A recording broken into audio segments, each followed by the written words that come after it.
தூறல் போடும் இந்நேரம் தோளில் சாய்ந்தால் போதும் சாரல் பாடும் சங்கீதம் கால்கள் தாளம் போடும் தெரிந்த பிறகு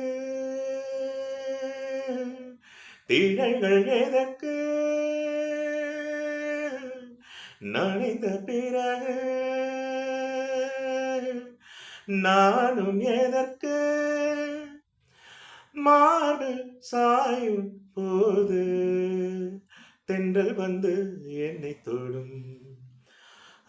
சத்தமின்றி முத்தமிடும் பகலே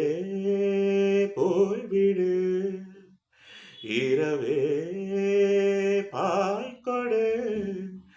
நிலவே பன்னீர்